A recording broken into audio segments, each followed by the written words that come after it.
Well, good morning everybody. Today we are off on a winter epic because we are doing a mountain called Beinn Eighe in Torridon. It means the fire mountain. And for those of you that know your Scottish mountains, I'm sure you'll be very familiar with this peak because it is massive and extensive. It dominates much of Glen Torridon as you drive through this area. And I've only done it once before in May.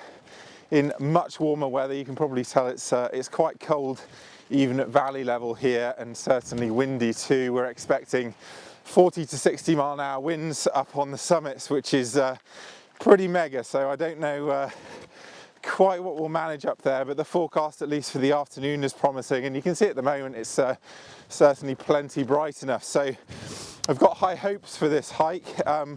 First stop is coire, which has the famous triple buttress of Beinn Eighe towering above a lochen. So that's the first area that we're going to photograph, but first we've got about a 7-kilometre hike to get there along a very good path, I have to say. So if you're new to Torridon, this might be a good walk to start off on. But yeah, we're going to get hiking, dodge a few showers hopefully, and pick up the photography when we get to the lochen.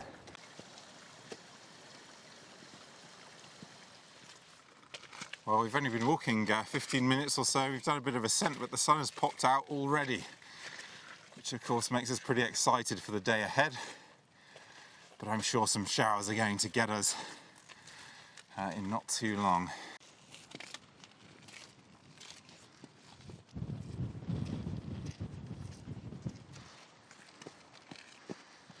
You can probably see ahead there that there are two groups ahead of us, a group of walkers and a group of climbers who've overtaken us, but we're taking it much steadier.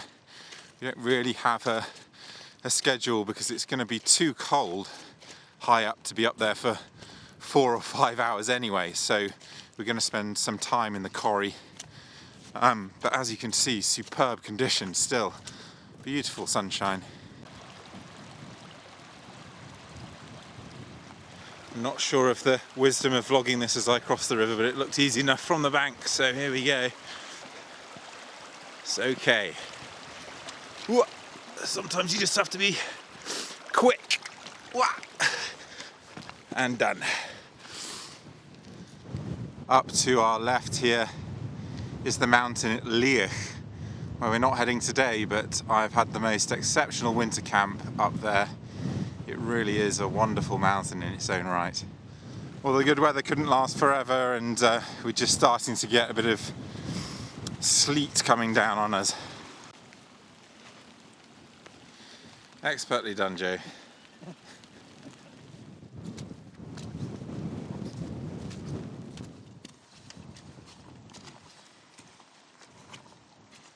That was only a very short shower in the end, and we're now more or less at the snow line. So hopefully the next shower, if and when it comes, will be snow.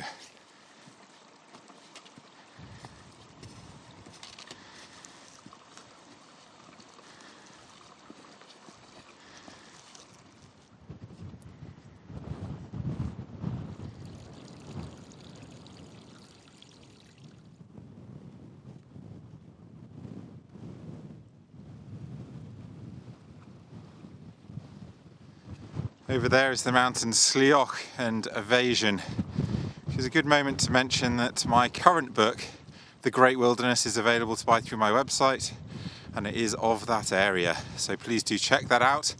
And that's the only ad for this video.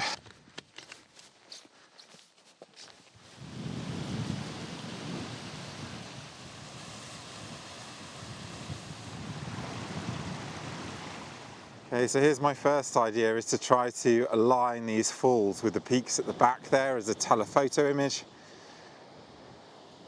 So that means walking a fair way to my left.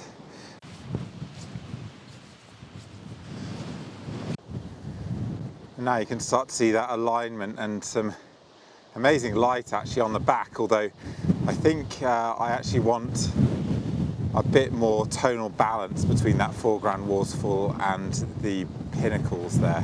Well, welcome to Coire. The main lochen is just above me here, but of course we had to cross the stream and achieve this alignment here between the waterfall and the triple buttress of Beinn Eighe, an iconic climbing location. And here, covered in rime ice with this ice-covered waterfall beneath it, it is a really spectacular scene. And as gusts come through, they're kicking up that water in the waterfall. And photographing that, I'm sure, is going to produce an absolutely spectacular image. So I'm going to get behind the camera and take that photo right now. Well, there is that alignment, and you can probably look at the frame there and spot the portrait image that I'm about to take, because it is pretty clear what I'm going to shoot here. But the sky behind the pinnacles is far too bright. There's too much contrast here. And one of the good things about shooting on a windy day, of course, is that the cloud does move through fairly rapidly, so I'm sure there'll be a nice balance in just a second. So it really was a fantastic scene to photograph, not least because the light did keep changing, and as wind gusts passed through, it significantly changed the shape of the waterfall in some quite important ways, which I'm going to go into in a second. But I did end up photographing well over 100 images as the light and water changed to give myself some choice, and you can see that all here. So this is perhaps the most obvious moment to take, and I photographed many moments like this where a really strong gust of wind had blasted a whole load of water into the air, and with the light set up like this, you obviously get a nice contrast with the mountain behind as well. But the problem with this is it leaves a huge area of black to the left-hand side of the waterfall, and I think that is really challenging compositionally. It draws my eye, and so I started to notice that after these blasts of wind, the waterfall was slightly redirected and you could get these cascades more onto the left-hand side. So what I ended up hoping for was one strong blast of wind to redirect the waterfall, if you like, and then another blast of wind to create that effect of the water being launched into the air. And although I tried that on multiple occasions, I never quite got the absolute perfect result. But I think that this photo is pretty close, and you can also see this is more evenly lit than those previous photos where the mountain was in a sort of more of a blue tone. And I actually think I prefer the more even lighting because it just feels a little colder and maybe brings that mountain forward a little more. I'm not quite sure yet exactly which frame I'm going to choose, but it'll be something like this because I think it's really important to cover up that black area of rock with some white water.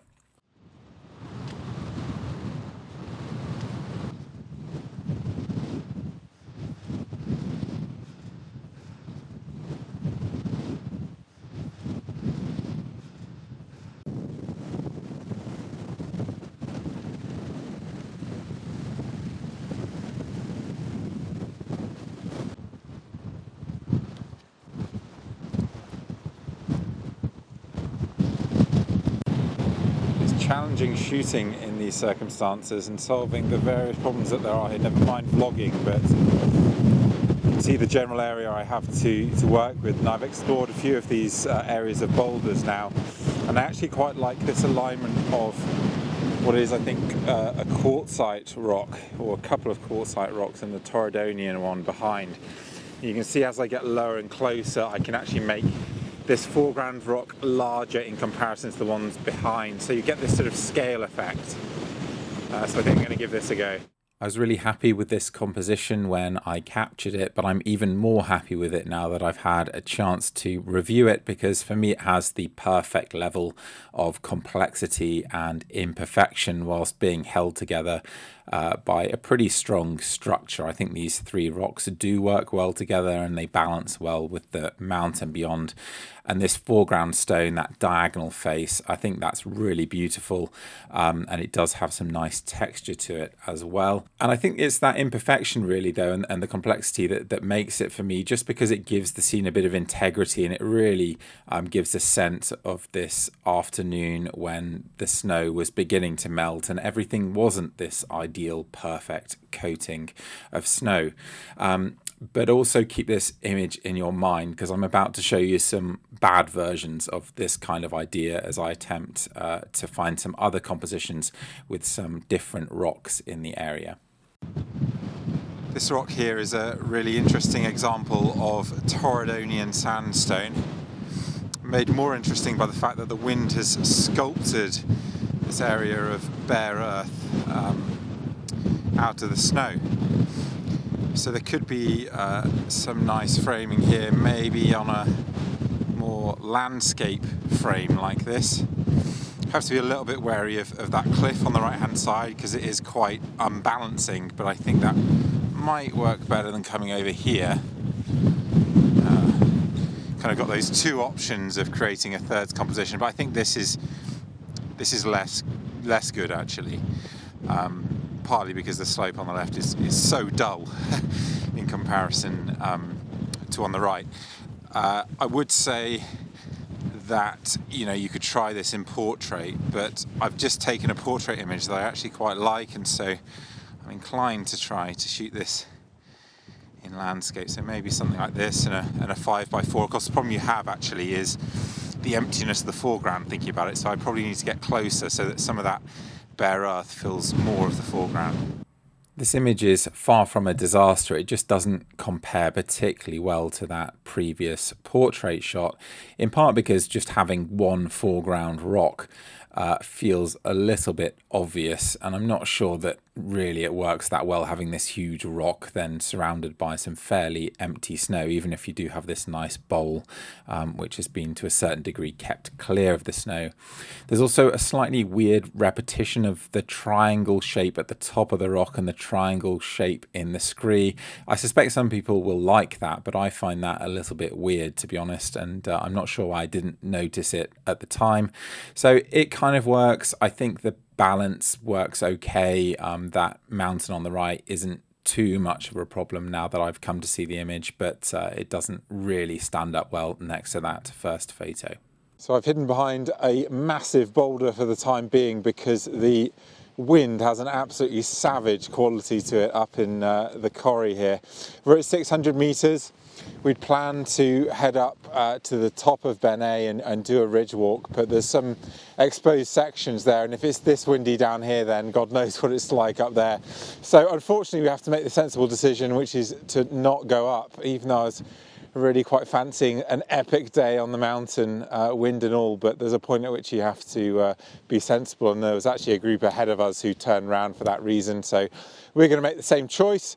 And instead we're going to explore around here, although I have to say talking you through any shots I might take is difficult, because without a massive boulder like this it's hard to record any audio at all. It really is wild out here. Maybe you could make out a rather nice bit of Torridonian sandstone to the bottom left of the frame there, so that's where I'm headed to see if there might be a shot there. We've come up the hill a little bit, so the locken is a little bit off to the right, but I think that's okay. So this really is quite an interesting stone, and I think would work quite well with the ridge behind there, and this is the kind of composition that I'm going to be attempting to repeat again and again, because this triple buttress is such a strong feature. But shooting this landscape, not only do you have this huge mountain coming up to the right here, but you've also got these rocks in the foreground in this case, which I think draw the attention away from the main stone here in quite a negative way. So maybe it's one that I should try and portrait, or not try at all, one of the two. I toyed with the idea of not showing this at all because I really don't know what I was thinking here. I mean, I still like the rock, but that's about all I can say for this image. It's far too obvious. It's exactly the kind of thing that I would have shot as a beginner, and to be honest, I'm not sure that structurally it balances well either, so it's just a bit of a disaster image as far as I'm concerned. So the less said about it, the better.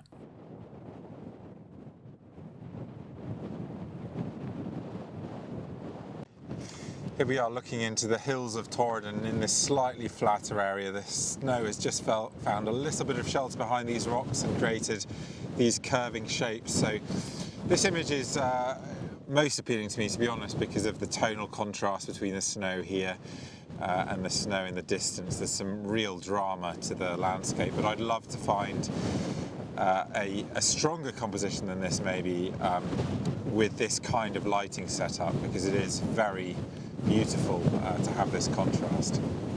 I knew at the time I was taking this photo that it really wasn't going to work compositionally, just because those stones in the foreground are too strong and not particularly attractive.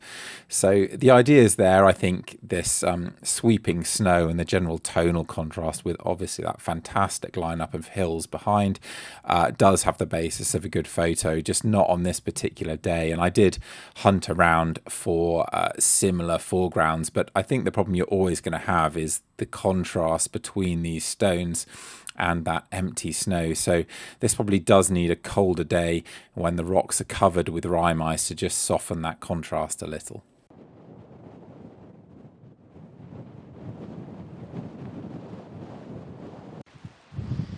Just walked around the lochen a bit to see if maybe I could combine this little bit of ice flow with the triple buttress behind there, but the black rock right in the middle of the frame probably breaks up that connection. You can imagine if this is the whole wall of ice, then it might have worked better, but if I get closer to it and move to the left, then you're more into this snowy stuff on the left hand side of the frame, and I don't think that's going to work too well. I walked along the lochen a bit and I found a spot here that I think is worth trying to shoot. I'm a little bit out of the wind, so that helps as well, because I can spend a little bit of time here. But I love this sort of flowing line in the foreground in the slush there. I know that melting snow isn't ideal, but it is part of the atmosphere of this location today, so it is something that I want to embrace if I can. And obviously you have the triple buttress. I think it's important to leave out that bottom left corner, because that will interrupt the flow of the line. So I'll be shooting this as a 5x4 and slightly wider than this, because when I'm shooting stills I do get a bit more height in the frame, but hopefully this will come out nicely. I think this is a perfectly fine image, but it perhaps didn't come out as well as I thought it would at the time, in large part because this idea of having flowing lines in the foreground is sort of lost. They're a little bit too horizontal, so it looks more like standing water, which in reality is more or less what it was, because although this was a stream, the flow was very weak. So it works okay, but it's not an image that I'll be hanging on to, I don't think.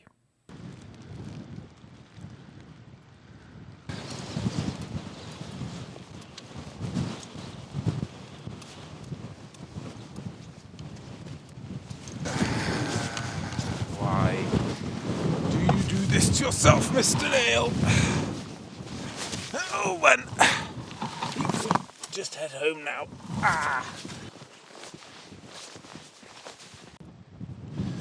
I'm at the back of the lochen now, and I think we're just about to be hit by a bit of snow, but yeah, I'm out here on my own, and I actually do need to go back to Joe, because I'm a bit too far from him now.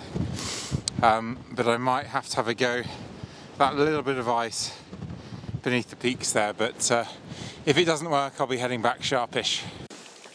So I've got as far as I think I'm going to get today, right to the back of this loch, and I thought maybe I'd end up shooting this way.